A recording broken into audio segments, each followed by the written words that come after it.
também sou empresário contábil e sofro também diariamente das dificuldades que é o SPED. Acabei meu mestrado agora e imagine qual foi o tema, né? A questão institucional elencada do SPED, inclusive o Roberto Dias foi muito citado na minha apresentação. E esse fórum vem há bom tempo, né, Marcos, porque a gente tem que realmente finalizar, pontuar algumas questões em relação, principalmente ao SPED FD, contribuições que está vindo aí, a gente está com uma problemática enorme, mas isso hoje eu me reservo o direito de não falar sobre o SPED, vou deixar os nossos palestrantes renomados aí para falar sobre o SPED.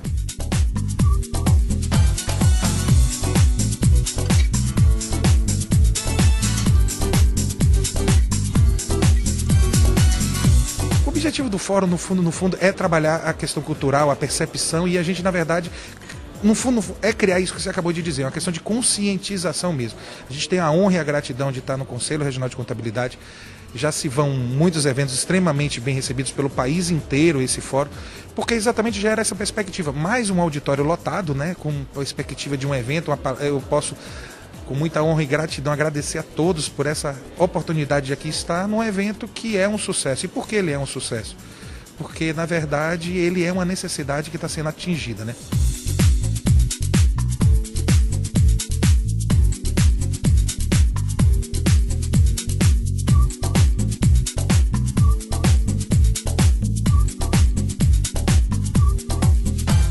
O objetivo é o quê?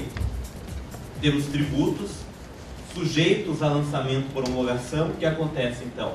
Nós temos que apurar esses tributos, recolher esses tributos e prestar informações ao fisco de como nós fizemos o cálculo desses tributos.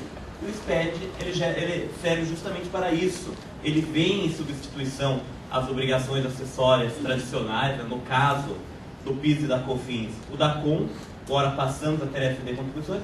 Mas o objetivo dele é o quê? Então, demonstrar a apuração das contribuições sociais.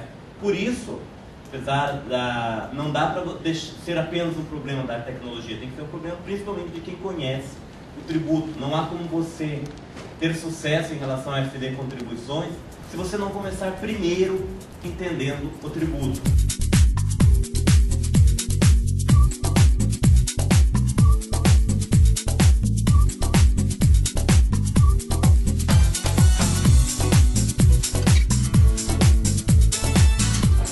Estou achando muito bom o evento. Acredito que são esse tipo de informações que nós, profissionais, tanto da área de TI como da área contábeis, tem que buscar.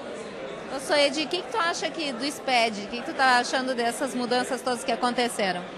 Bem, ao passo que também temos problemas, como o próprio Madruga nos colocou, eu vejo o SPED como uma grande oportunidade.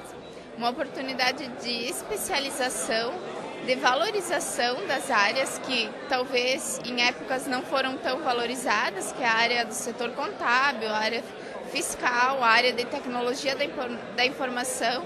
Então eu vejo uma forma de oportunizar as empresas também a melhorarem a sua gestão. Tu veio lá de Passo Fundo especialmente para o evento? Vim lá de Passo Fundo, teremos o evento agora no ano que vem, também lá no nosso estado, mas eu quis vir antes, que até lá teremos já EFD contribuições a todo vapor, né?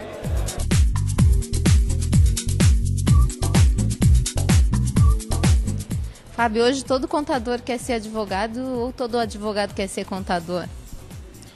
Certamente.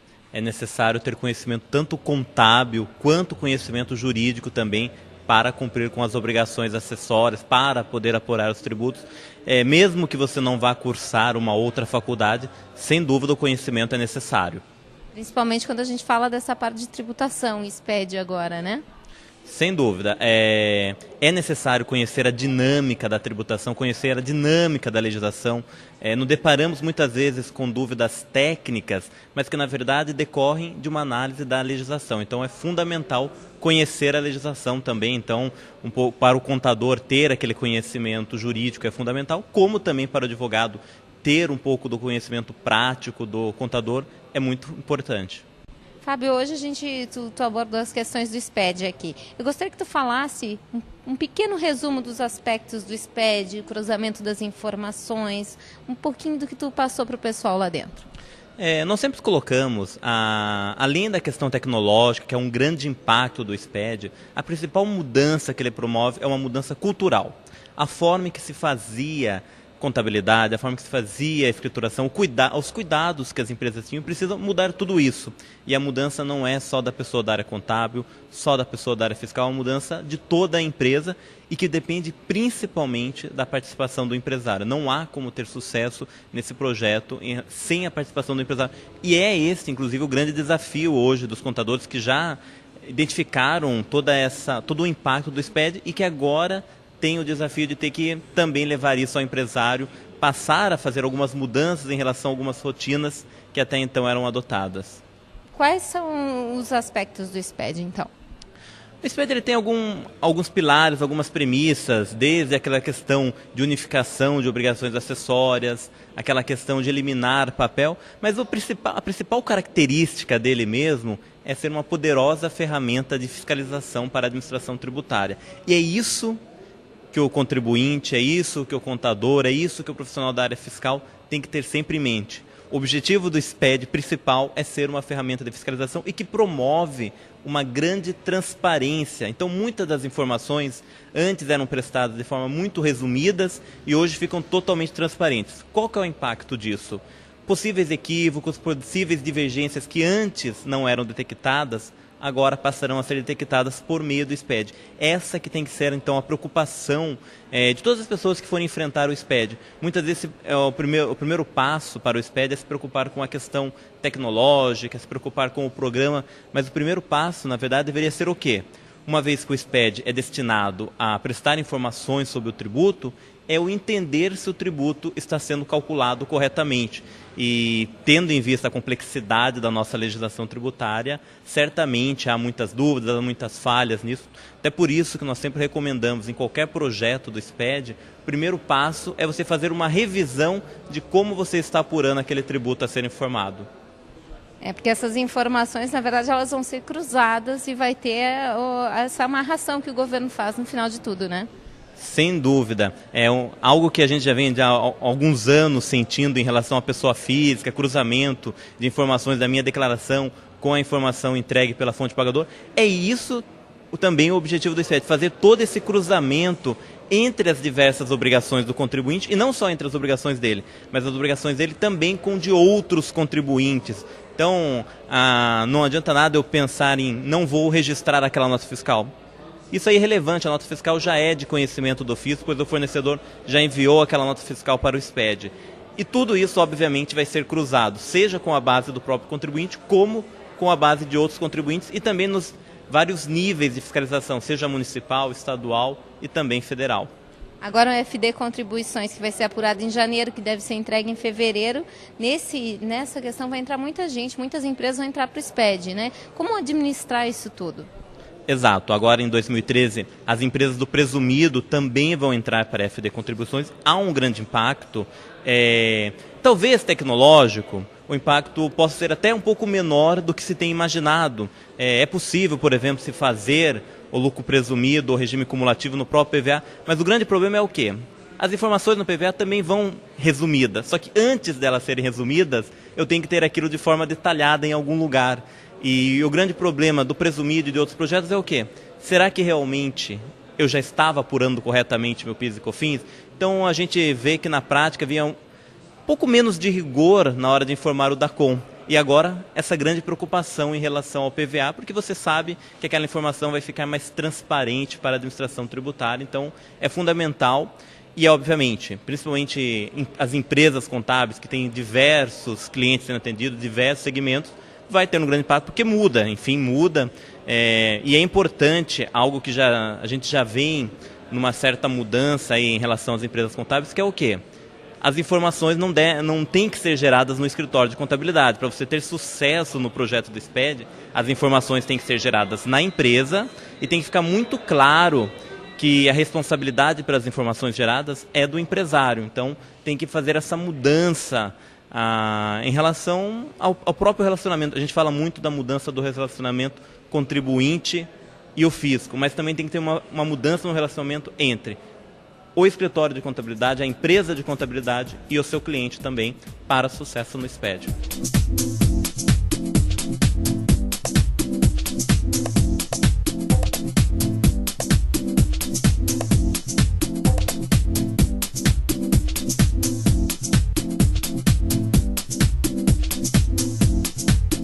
E o fisco tem um pepino lá de mais de 15 mil livros desta forma. E eles estão decidindo o que farão sobre essas empresas que têm livros assinados com o bloco 0 e o bloco 9. Não façam isso, por favor. E se fizeram, corram para os seus escritórios, para as suas salas, para os seus computadores e façam aquilo que é possível. Porque aquilo que é possível eu posso retificar de boa fé. Entregar um livro, uma abertura e encerramento, não é boa fé.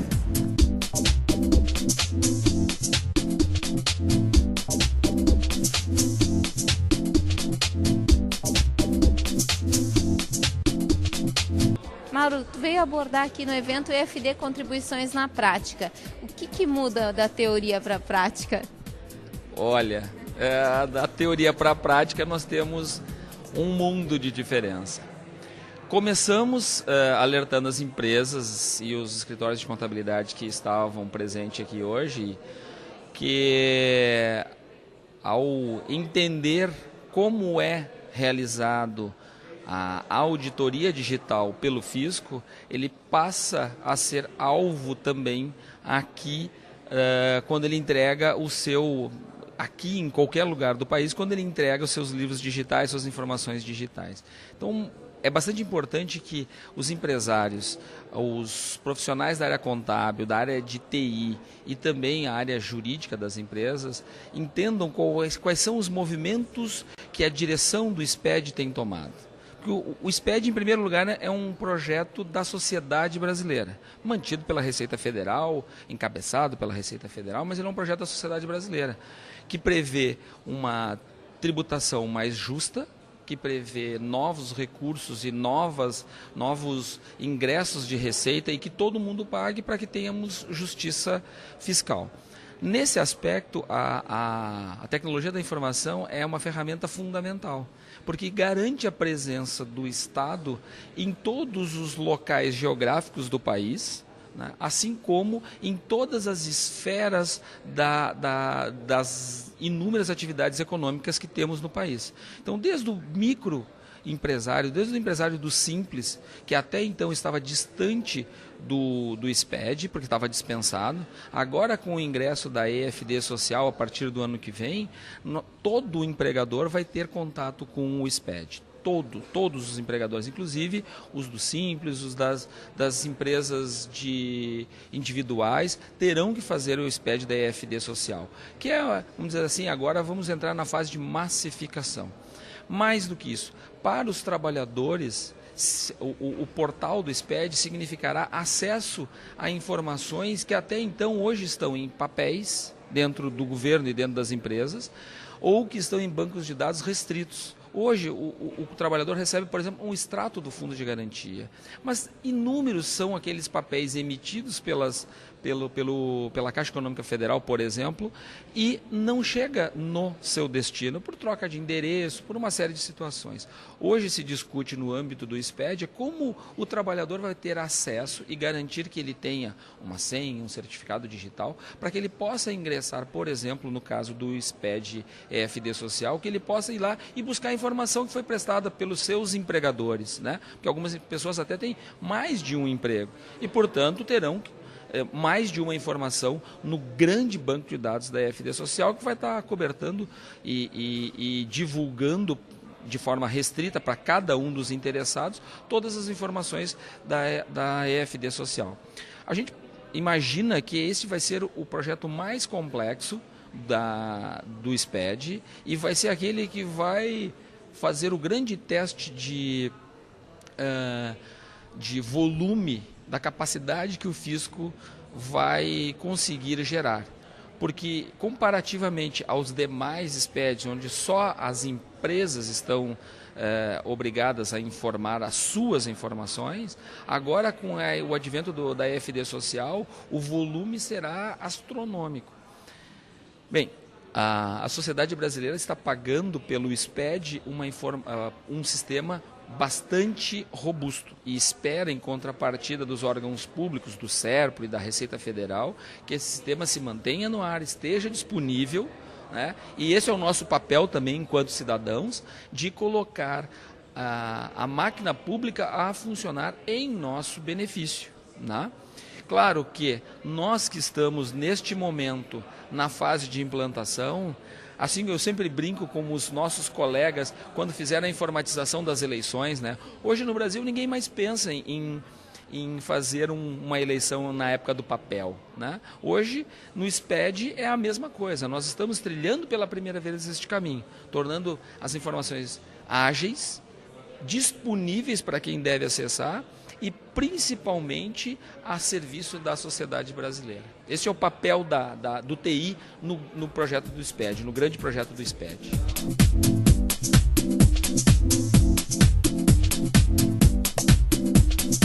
Leiam a legislação, enquadrem aquele item corretamente e declarem com segurança a informação de vocês. Porque se ele estiver errado, o problema é dele. E quem diz isso não sou eu. É o senhor Jonathan José Formiga de Oliveira, coordenador da EFD Contribuições. Se livrem do problema, façam aquilo que é correto. Ah, mas se eu enquadrar naquela NCM, ele não me dá direito a crédito. Ah, pois é. Mas então tu está tomando crédito, que nem o Fábio disse, do jeito da Com. E do jeito da Com, gente, dá para fazer qualquer coisa.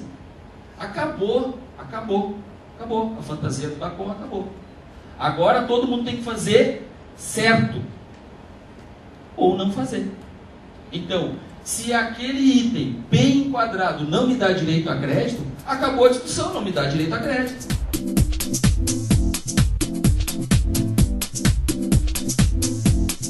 Mauro, agora eu queria que tu me contasse o que é o GT 48, quem é que faz parte, é ali que são definidos os caminhos do SPED, é isso?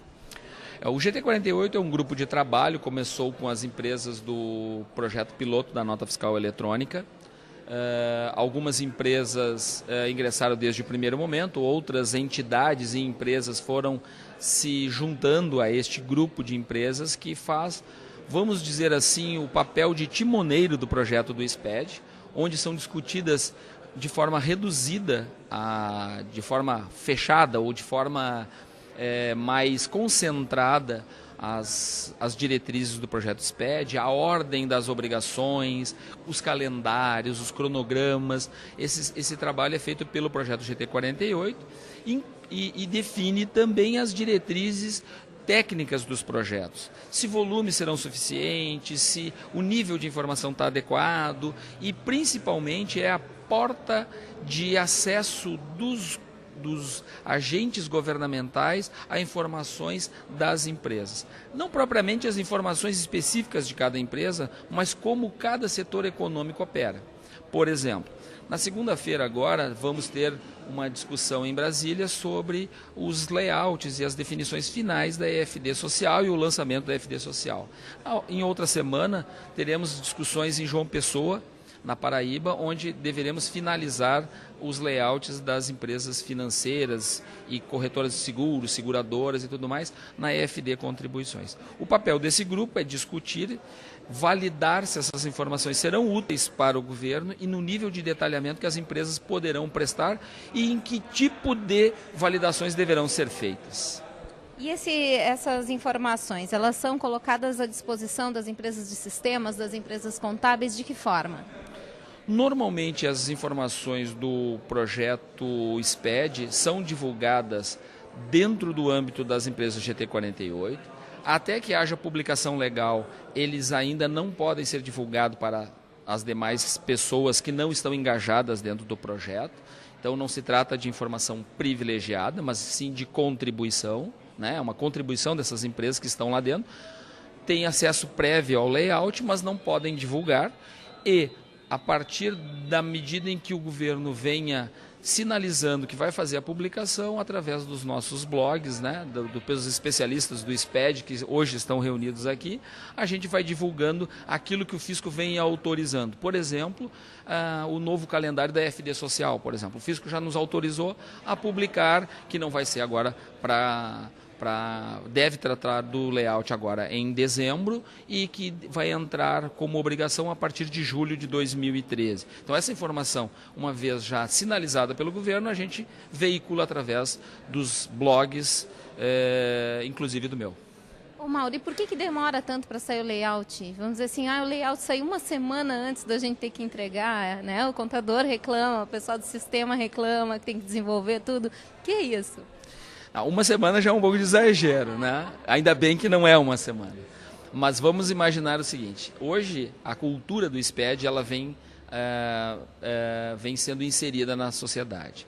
Então os primeiros, realmente, as discussões dos layouts, elas são demoradas, se reúnem quase umas centenas de pessoas numa sala e começamos a discutir os layouts, né? E como eles devem ter o nível de detalhamento que vai ter. Então, chegar num consenso e publicar não é algo simples. Mais do que isso, na medida em que agora já se sabe qual é o regramento do SPED, como é o layout e assim por diante, fica mais fácil. Por exemplo, para o contador que fez ECD, fez FConte, fez a EFD Social, fica muito mais simples agora ele fazer a EFD Contribuições em termos de entendimento do layout, porque o mecanismo é sempre o mesmo. Tá? Então, assim, se o campo é obrigatório, o conceito de obrigatório ou opcional, obrigatório quando ocorrer, isso tudo já está, assim, é um conceito já assimilado pela classe contábil. Atualmente, o que ainda demora são as discussões dentro do projeto para a definição do que será alvo ou não de uma determinada obrigação. Por isso que sempre demora um pouco, efetivamente demora, mas a ideia é de que não tenhamos muitas modificações de layout, coisa que aconteceu muito no passado. A ideia é diminuir sobremaneira para que isso seja mais estável e a modificação seja uma vez por ano, provavelmente, de alguma incorporação de informação nova. Vamos torcer, né? Vamos torcer e também vamos torcer para que haja uma simplificação do nosso complexo sistema tributário brasileiro. Hoje, a legislação de PIS e COFINS, por exemplo, está espalhada por inúmeros atos legais, né? É uma legislação que nasceu na época da cumulatividade, é muito antiga e ela nunca mais foi revisitada pelos nossos legisladores e precisa ser.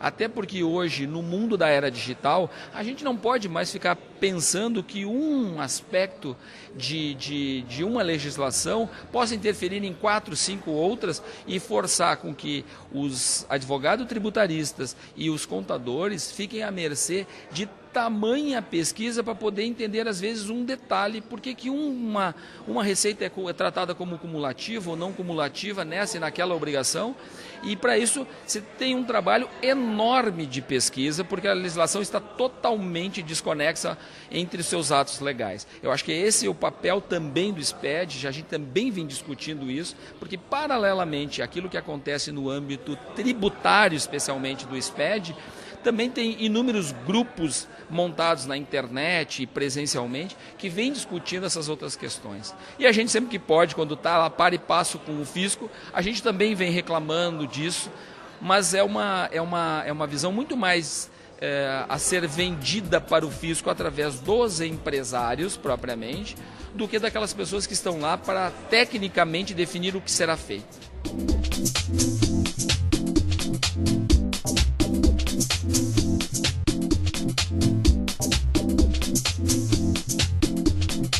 O que eu faço agora? Tem um monte de nota fiscal eletrônica emitida e não vai dar certo esse negócio. Segundo o coordenador, a melhor hora de tu fazer as correções é na edição do documento. A segunda melhor hora é na escrituração. Então não escriturem errado. Mesmo que o documento, a nota fiscal eletrônica tenha sido emitido do jeito A, corrijam na escrituração. Até porque na EFD Contribuições nós temos os registros dos documentos para cobertar as operações. A visão da EFD Contribuições é de operações, diferentemente do ICMS-PI, que está suportado pela emissão do documento fiscal. É por isso que no caso das não incidências, eu não escrituro, como por exemplo o caso da operação, não dos produtos, da operação de transferência. A transferência eu não escrituro a nota, porque aquela operação ela está fora do escopo das contribuições sociais.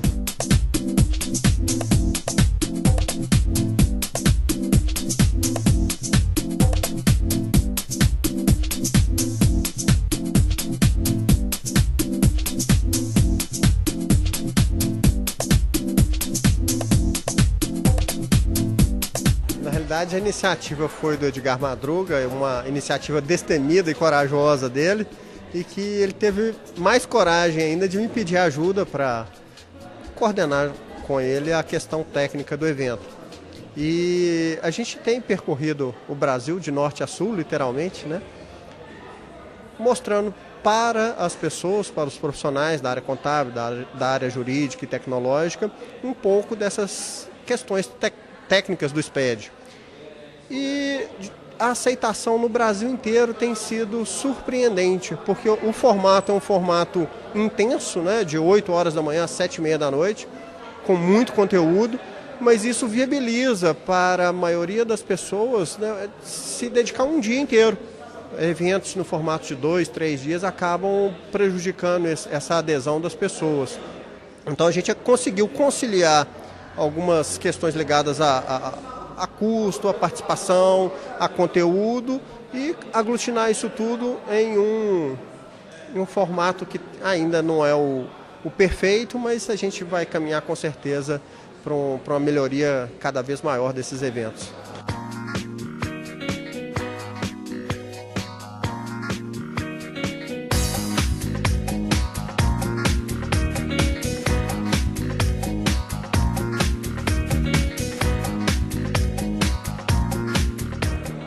Todo é muito bom. A gente já tem ido a diversos cursos, palestras do assunto, mas nunca num enfoque global, sempre muito específico, muito técnico.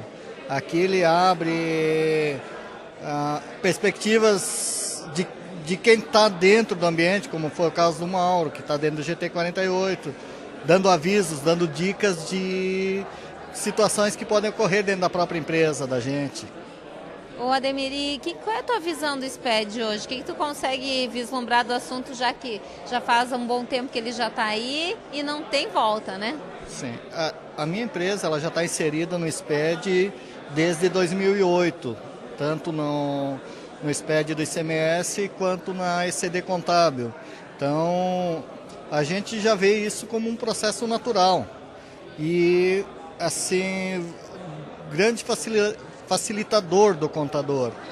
Ele melhorou controles dentro da empresa, você classificou melhor os seus produtos, consegue precificar melhor o produto, enfim, tem o ônus do trabalho, das horas de consultoria que você paga, mas também tem um retorno em controle, em qualidade de informação, enfim.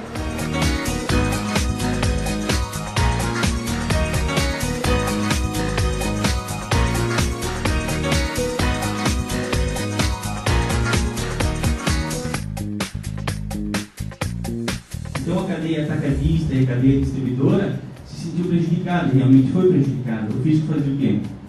Passou o benefício, o suposto benefício para a cadeia dos fabricantes, onde algumas das cadeias, principalmente atacadistas e distribuidores, também hoje contratam muita mão de obra e seria justa a desoneração.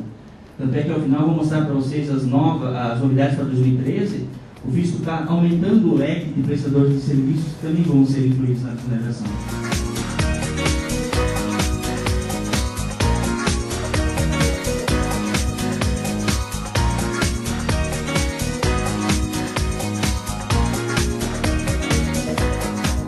A inclusão por ICM de produto e não por atividade. Essa foi outra norma que, na verdade, dificultou bastante. As empresas tiveram um custo para quê? Para poder buscar essas informações dentro do seu sistema operacional, isso dizendo aquelas que têm o sistema operacional, que têm condição de rastrear essas NCMs. Caso contrário, foi feito mesmo na popular ditado do contador na munheca. Foi se levantado com o cliente esses dados e feita a proporção. Então, se a intenção fosse desonerar realmente a cadeia de atividades, como foi a proposição, quer dizer, ela elencou atividades têxteis, moveleiros e outros, então por que não desonerar ela por Código Nacional de Atividade Econômica? Facilitaria, determinaria o código, aquela atividade estaria totalmente desonerada. Se o foco era só indústria, cada código nacional hoje ele identifica se é indústria, comércio ou prestação de serviço. Então, não iria confundir, facilitaria o cálculo, né? E com certeza, para ambas as hipóteses, tanto o contribuinte quanto o fisco, seria uma coisa atrativa.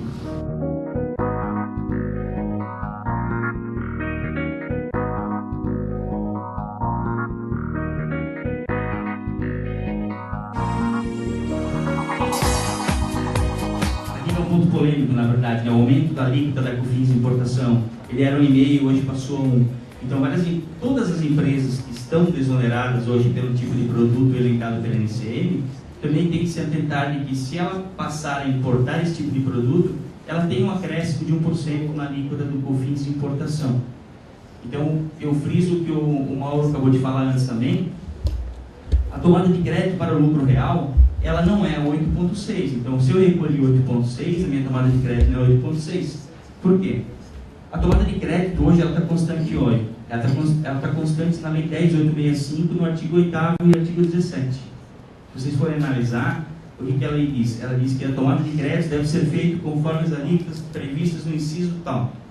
Vocês vão buscar essa legislação, ele está previsto lá 1,65 e 7,6. Então, mesmo eu pagando esse 8,6, eu não tenho direito de efetivar esse crédito. Passa a ser custo e é incorporado ao meu produto.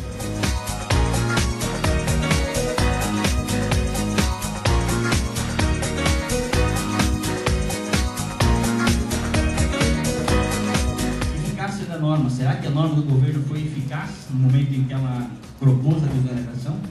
Eu busquei aqui os valores de janeiro a outubro, né? Eles mediram 2011 e 2012. Receita previdenciária própria, de janeiro a outubro de 2011, representou 197 milhões. E a receita de janeiro a outubro de 2012, vocês podem ver que tiveram um aumento. Então, de 23 milhões, um aumento de 6,43. Então, quer dizer, mesmo desonerando todas essas cadeias produtivas, quer dizer que o fisco ainda arrecadou mais. Então, quer dizer assim, para algumas atividades foi muito interessante, para outras atividades houve oneração. E no frigir dos ovos, em regra linear, a receita ainda teve um aumento da arrecadação, mesmo com isso.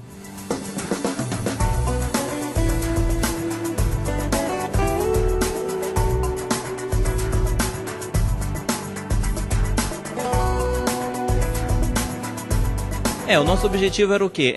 Levar esse impacto do SPED além da questão simplesmente legal, além da questão simplesmente operacional, para que as pessoas entendam o verdadeiro impacto disso. Então nós vínhamos já nos encontrando em várias oportunidades, nos cruzando pelo Brasil afora, quando a gente decidiu montar um modelo para começar a falar do SPED, começar a mostrar esse verdadeiro impacto do SPED, que não é só uma questão técnica, só uma questão operacional, mas que depende de uma grande mudança cultural nas empresas.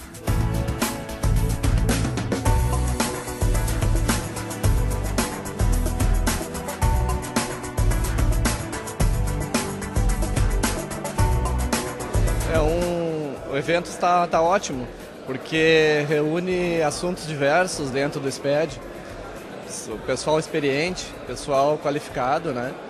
Falando sobre a rotina do dia a dia das empresas, colocando assim aquela perspectiva de cuidado, de melhoria da qualidade da informação, né? Isso é uma coisa que auxilia também o pessoal da área de TI, junto com o pessoal da contabilidade. Eu estou achando muito importante, está muito bom o evento. Tu és contador? Eu sou bacharel em Ciências Contábeis, trabalho na área de TI como consultor em sistema de informação. E o que tu está achando do SPED desde que começou até hoje? Eu participei desde 2007, né, do SPED, e eu acho que ele está num estágio assim, bem avançado, né? As coisas aconteceram realmente como nas datas previstas, e eu estou achando que a Receita Federal está bem avançada no seu desenvolvimento do projeto, né?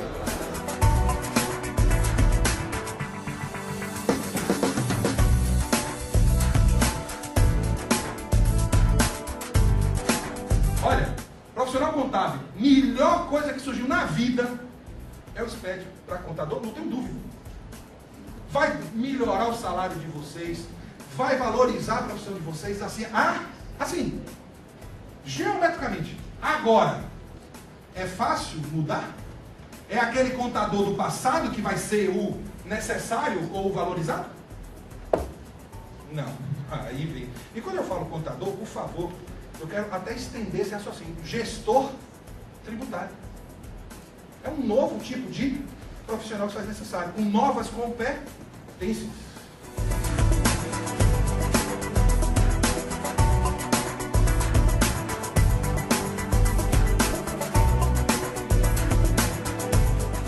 A gente tem trabalhado um conceito de que hoje o que é o mais importante dentro de um projeto ou dentro de uma estruturação de relacionamento entre as empresas e o fisco, né?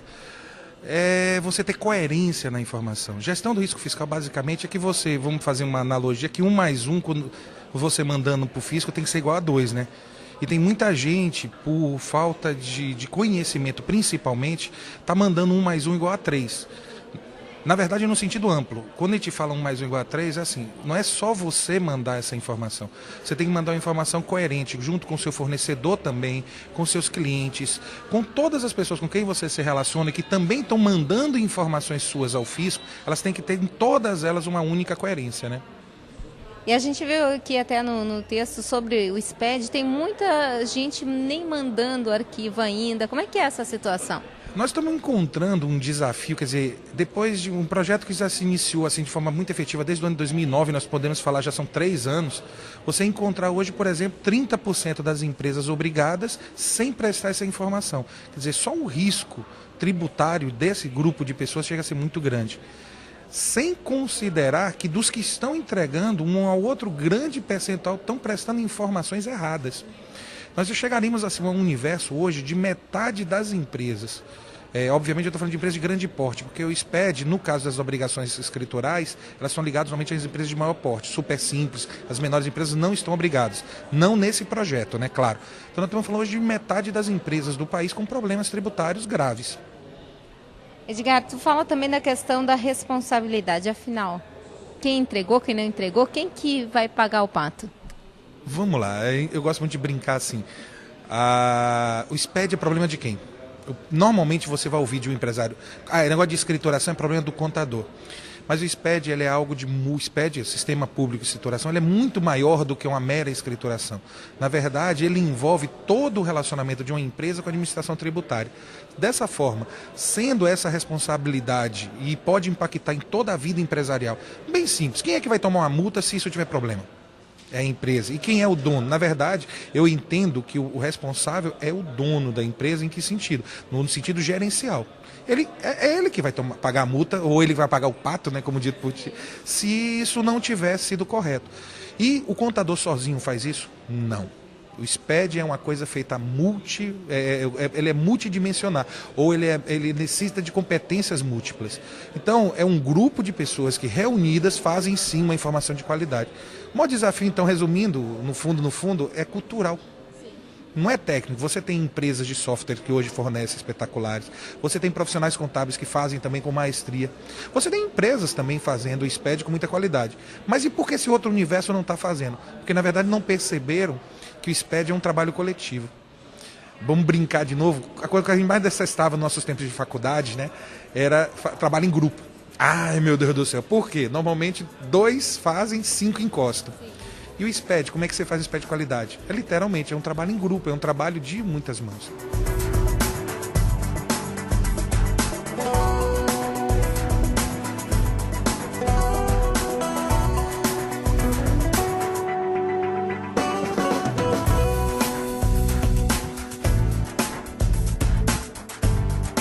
qualidade da informação. A gente já meio que conversou, né? Melhoria de política pública. Por que melhoria de política pública? No momento em que eu tenho as informações mais exatas do trabalhador brasileiro, eu posso promover melhores ações. Ver qual é o setor que está mais aquecido, que está menos aquecido, o setor que trabalha mais, fazendo um número de horas extras a mais do que outros setores, dá para ter essas bases de comparação. O acesso para o trabalhador, a questão da transparência e a consulta unificada de todas as informações. Não precisa mais de você ir na Caixa, ir na Previdência, ir não sei aonde, vai dar para ver tudo de uma vez só.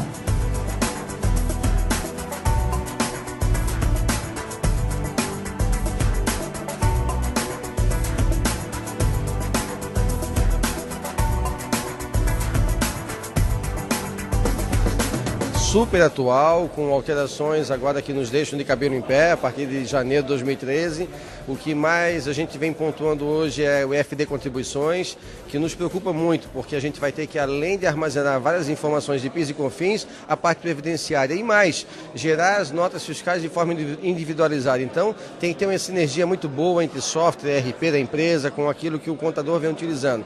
Então, por isso que a gente parabeniza todo o pessoal que fez esse belo fórum. Já estamos vislumbrando para o ano que vem, em março, ou talvez em junho do ano que vem, o segundo fórum. Contamos com o apoio de todos vocês, quem patrocinou, quem está apoiando, porque é o momento, né, é um caminho realmente sem volta, a questão de todo o SPED. E como a gente vem mencionando aqui, o SPED Contribuições vai nos causar muita preocupação. Mas vamos vencer, com certeza. Eu aposto muito no conhecimento e na capacidade da classe contábil catarinense. A escrituração fiscal, né, digital da folha de pagamento, a EFD social, ela traz uma preocupação para o contabilista, para as pessoas que trabalham com folha de pagamento, com RH, pelo seguinte: os procedimentos eles vão ser novos.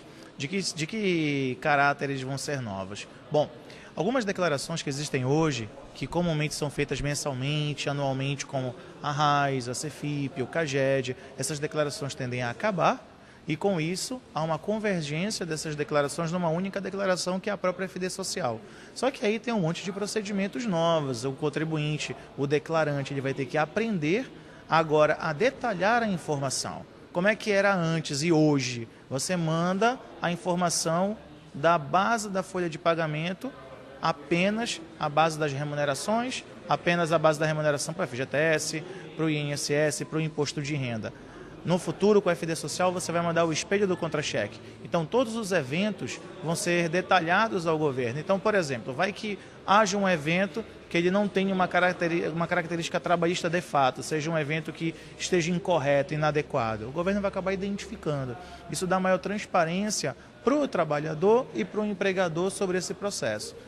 Qual é o outro aspecto? A questão previdenciária. Desde 2007, a Receita Federal toma conta agora da gestão previdenciária no Brasil. Então, por conta disso, ela também preparou-se de forma que o que o colaborador recebe, o que o trabalhador brasileiro recebe, o contribuinte individual, o prolaborista, a pessoa que recebe renda no Brasil, agora ela vai ser mapeada pela folha de pagamento eletrônica, para que futuramente haja um cruzamento das informações fiscais do que já existe hoje, a nota eletrônica, a nota fiscal de consumo que está chegando. Para que essa seguinte situação? É de forma que, se houver algum tipo de sonegação, se houver algum tipo de inconsistência, facilmente será identificado através do CPF nas duas informações, tanto na FD Social quanto também nas outras declarações que compõem o Sistema Público de Escrituração Digital.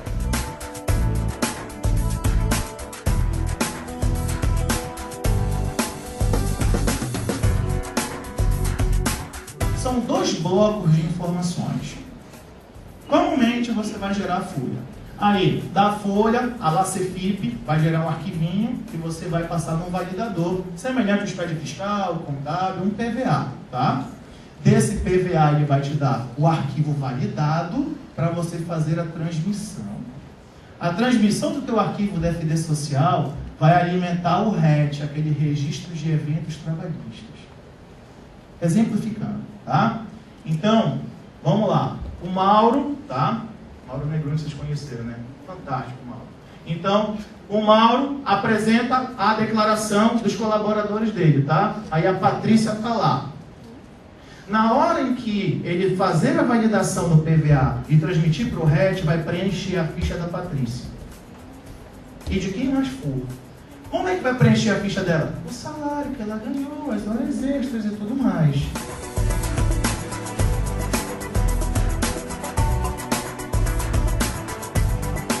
Então, com o FD, algumas coisas não vão mais funcionar por fora, como se diz, né? A questão do salário por fora é complicado, porque olha o que pode acontecer. Vamos supor que ocorra essa situação, tá? Então, o colaborador ele ganha R$1.000 em carteira, né, o salário dele normal, só que por fora ele tem um valor acertado. Então, vamos supor que numa situação de pagamentos à vista, esse colaborador começa a gastar o dinheiro tanto por dentro do contra-cheque quanto também o por fora. As informações desse colaborador tendem a aparecer nas novas notas fiscais, né, a nota de consumo e a própria nota fiscal eletrônica que já existe, com a informação do CPF. CPF na nota versus CPF na folha, vai aparecer a inconsistência. De que forma? Na forma que ele gasta o valor, ele vai ter que gastar o dinheiro.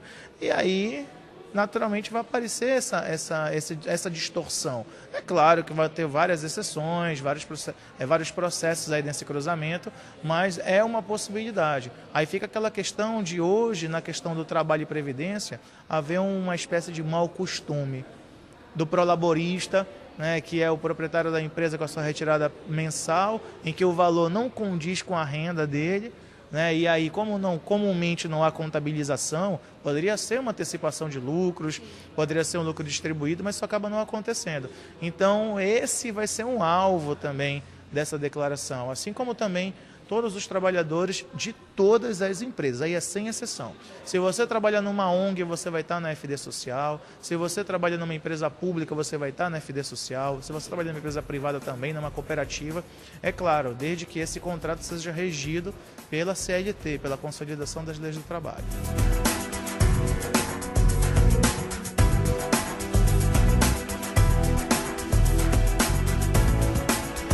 E aí, pessoal, depois do PVA, depois que você mandar o arquivo, você vai gerar um outro arquivo. É aí que a galera vai se matar.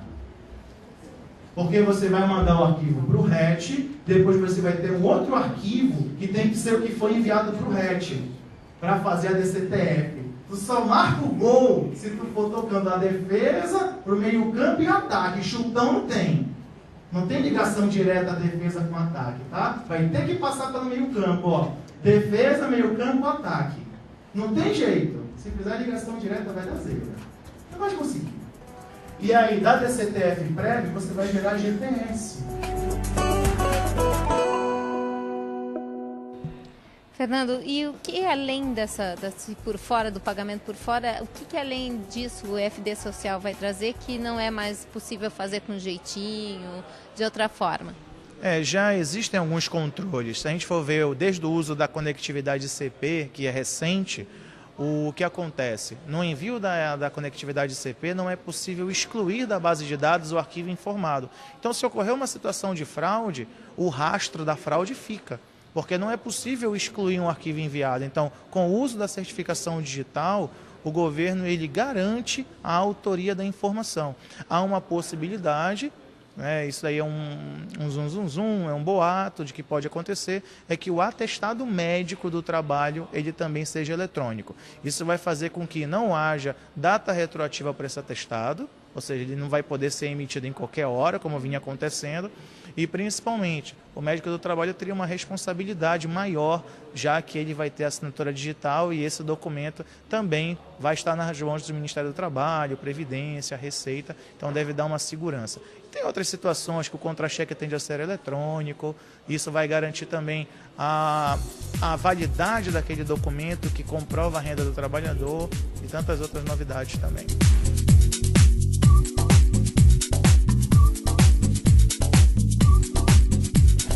Bom, já que o tema é SPED, nós temos, além dos sistemas Windows, que a gente foi pioneiro em 98, desde 1998 nós temos sistemas em Windows, sendo que muitas empresas no Brasil passaram a ter sistemas Windows nos últimos 5, 6, 7, 8 anos aí, a gente já tem há 12 anos estamos nessa plataforma. E agora, então, nossa plataforma do ambiente contábil único. E nós temos já desde 2005 tecnologias web para todos os setores de uma empresa de contabilidade. Mas como o tema aqui é SPED hoje, eu vou mostrar rapidamente para vocês uma solução que nós criamos. A gente criou isso aqui, ó, fluxo contábil empresarial. Uma maneira simples para demonstrar toda essa situação que foi muito comentada hoje aqui. Então, fornecedores geram notas fiscais de entradas, que envia para a empresa cliente, que gera cadastro de fornecedores, clientes, produtos, inventário, notas fiscais de entrada, saída de serviço, cupom fiscal, duplicadas e pagamentos duplicados. Que envia para a empresa de contabilidade, que processa os dados e gera as declarações, né? SPED fiscal, SPED de PIS/COFINS, contribuições, se integra, DIME, DCTF, GIAS da COM, entre outros. Que envia para os governos, né? Então, o que a gente fez? A gente criou uma ferramenta para viabilizar esse processo aí, tá? Uma empresa de contabilidade totalmente automatizada. A gente criou uma ferramenta chamada Agente SCI, tá? É uma ferramenta que a gente disponibilizou gratuitamente para os nossos clientes. Ele instala essa ferramenta no servidor do cliente dele e essa ferramenta identifica todos os documentos digitais gerados pelo seu cliente.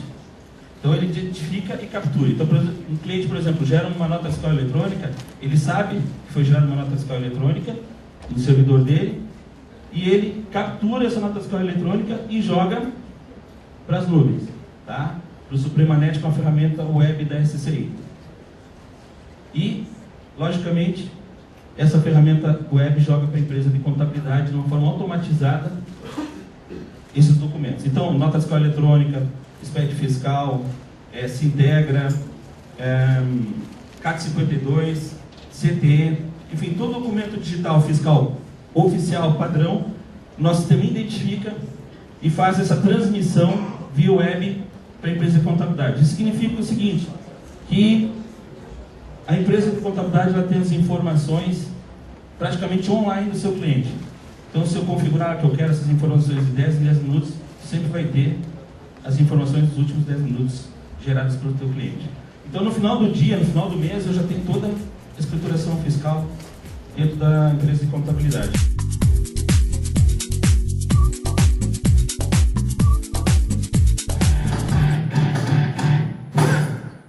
Boa noite, Florianópolis, tudo bem? Satisfação enorme estar aqui com vocês.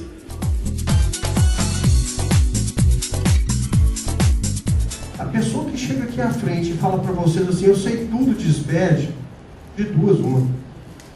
Ou está mentindo para vocês, ou está mentindo para ela própria, porque isso é absolutamente impossível. Imagina a gente há 10 anos, um auditor fiscalizando a nossa empresa, onde é que ele iria buscar as informações, o conhecimento?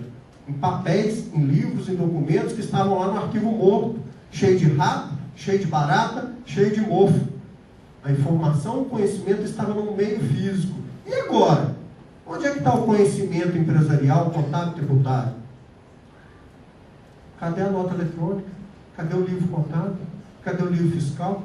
Até o conceito de livro mudou e muitos, mas muitos, tributaristas ainda não entenderam.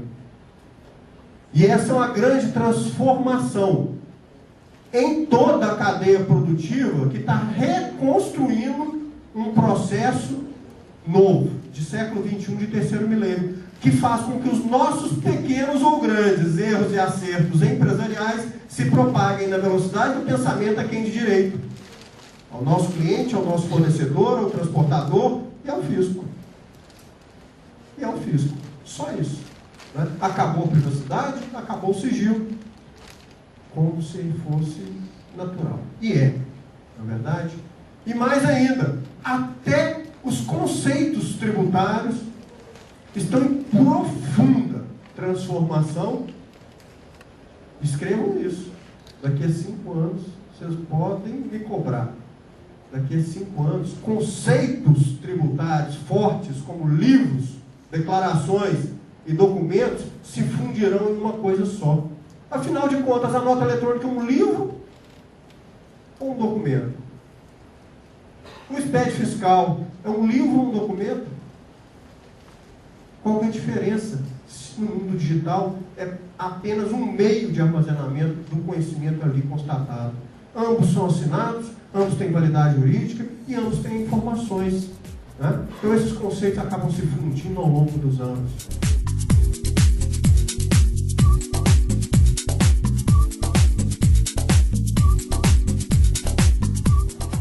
Percebam aquele gráfico ali, mensurado pela Fundação Getúlio Vargas, que em 2003, 21% do PIB brasileiro era subterrâneo. Vem caindo gradativamente, ano após ano, consistentemente. Percebam em 2007 ali, houve uma queda mais acentuada, não houve? O que ocorreu em 2007? Uma dica, começa com S e termina com D. Um doce, uma balachita de uva para quem adivinhar, né? É claro, eu espero. Mas por que ele causa um efeito tão grande assim na economia subterrânea? Vou contar para vocês. Acreditar que alguma autoridade tributária brasileira, até mesmo mundial, no curto prazo, no médio prazo, venha a auditar 100% das empresas neste país, é utopia, é inexequível. O custo não compensaria o benefício. Mas existe uma coisa que é clara, escrita no planejamento estratégico da Receita Federal do Brasil e no planejamento estratégico da maioria das secretarias de Fazenda de Estado do Brasil, que é meta, objetivo, aumentar a percepção de risco dos contribuintes. Isso é meta, está escrito lá. O que é isso na prática? Imagine que aqui na 101, né, na rodovia, a gente coloque a cada quilômetro um radar de trânsito, de velocidade, sensor de velocidade, a cada quilômetro, 80 km por hora. O que vai acontecer com os motoristas? Vão andar 80, não é assim? Uns vão andar até 40, porque tem gente que chega perto do radar, assim já vai diminuindo para garantir. E se a gente desligar os radares a cada 10 minutos, a cada meia hora, a cada hora, o que vai acontecer? O motorista vai continuar andando 80. Quem vai a 40 vai continuar andando a 40. Sabe por quê? O ser humano funciona com uma coisa que é muito importante, que é a percepção do risco. Ora, há 10 anos atrás, se eu fosse auditar qualquer empresa que está aqui hoje, qual seria a primeira coisa que eu iria pedir para vocês? Documentos, não seria? Notas, livros. Aí eu ia lá no arquivo morto. Vocês iam no arquivo morto. Vocês não. Vou dar um exemplo que aconteceu real lá em Contagem, Minas Gerais. Ia lá no arquivo morto, pegava os documentos todos, colocaria numa Kombi, essa Kombi iria passear por Contagem, ia pegar fogo, combustão espontânea. A Kombi incinera os documentos naturalmente. Muito calor, né? Muito mofo, essas coisas. Esse caso é real, foi noticiado e culminou agora no julgamento do Mensalão. A empresa DNA Publicidade e Propaganda queimou as notas fiscais de serviço à época. Fato público. Imagina naquela época se Contagem tivesse nota fiscal eletrônica de serviço. Não adianta queimar RBS? Igual tem gente até hoje queimando DANF. Amigo meu fala, não, estou queimando uns DANF aqui de cimento, fiz que não descobri que eu estou construindo prédio. Show de bola. Vai com fé, tolinho. Né? Vai com fé. Então, isso que vem acontecendo no nosso país é um aumento gradativo da percepção de risco por parte dos empreendedores.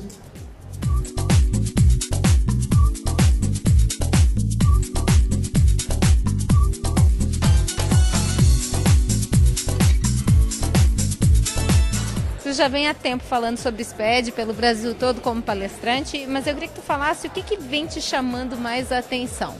A gente está passando por um momento no Brasil bem interessante. Eu costumo falar o seguinte: algum de vocês chega numa concessionária de veículos, fala assim, ô vendedor, eu queria comprar um carro. Aí o vendedor te mostra o carro, você compra o veículo sem perguntar preço, sem perguntar manutenção, sem perguntar seguro, sem perguntar IPVA? Ninguém faz isso, né? Pois é, mas com a democracia brasileira a gente faz. A gente vota pensando só nos benefícios, nas promessas, e quando aquele político é eleito, a gente não sabe qual é o custo que a gente vai pagar mais nas mercadorias e nos serviços que a gente compra em função do aumento da carga tributária. Então a democracia brasileira ainda é de uma perna só, é só do lado do benefício, a gente não mensura o custo. A partir do momento em que a gente souber qual é o custo tributário adicional daquelas promessas, o Brasil vai exercer uma verdadeira democracia. Eu estou dizendo isso porque no último dia 13 de novembro, o Congresso aprovou um projeto de lei que permite, que obriga as empresas a mostrar para os consumidores qual é a carga tributária de cada serviço ou cada produto ou cada mercadoria ali comercializada. E então ele tramitou no Congresso por 5 anos, ou seja, ele amadureceu no Congresso Nacional e agora está para a sanção da presidente Dilma.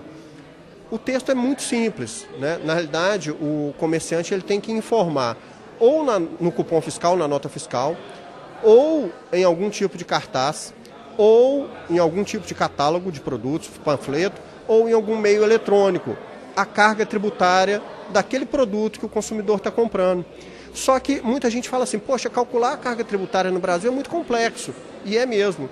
Mas o texto da lei, ele é tão positivo, tão flexível, que ele diz que as empresas podem utilizar de indicadores fornecidos por instituições nacionalmente reconhecidas como idôneas para colocar esses percentuais, esses valores lá. Então, por exemplo, se eu sou um comerciante de alimentos, vendo arroz, vendo feijão, vendo óleo, eu não vou calcular o imposto, eu vou pegar o valor, o percentual do valor disponibilizado, por exemplo, pelo IBPT, pela Fundação Getúlio Vargas e por outras instituições e colocar lá no meu catálogo de produtos ou colocar na etiqueta. Ô Roberto, mas tu acha que a pessoa vendo o percentual de imposto que ela paga é só uma informação? Para o empresário é só uma informação a mais que ele vai estar colocando, né? Mas para a pessoa que está vendo, o que muda? A reação das pessoas tem sido muito interessante, né? No sentido de que elas assustam ao saber que, por exemplo, na gasolina nós temos mais de 50% de tributos ali, né, de impostos. Então a pessoa, para cada litro de gasolina que ela coloca, meio é para o governo, é para o Estado. Né? Na hora que ela compra um cigarro, 80% do cigarro é imposto. Na hora que ela compra remédios, 36% do custo dos remédios é imposto.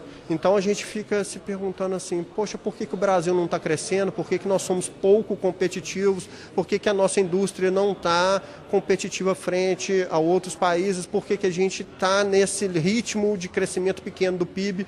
Claro que é muito difícil, né? Um empreendedor, o pequeno empreendedor, o grande empreendedor, ele tem muita dificuldade, seja para competir internamente ou externamente, tem muita dificuldade para conseguir mercadorias e serviços com preços competitivos. E, no fundo, isso não é só uma questão de Estado, é uma questão de exercício da democracia. Poxa, se aquele candidato prometeu que vai resolver o problema da saúde, da educação, eu quero saber quanto que vai me custar isso a mais no meu saco de feijão que eu vou comprar, no meu saco de arroz, no óleo de soja. Hoje no Brasil a gente tem uma situação bastante complicada, porque quanto mais pobre é a pessoa, mais ela paga imposto. Só que ela não sabe disso, né? Eu acho que nós estamos perto de uma grande transformação social, econômica e política em nosso país. Não podemos perder essa oportunidade de jeito nenhum.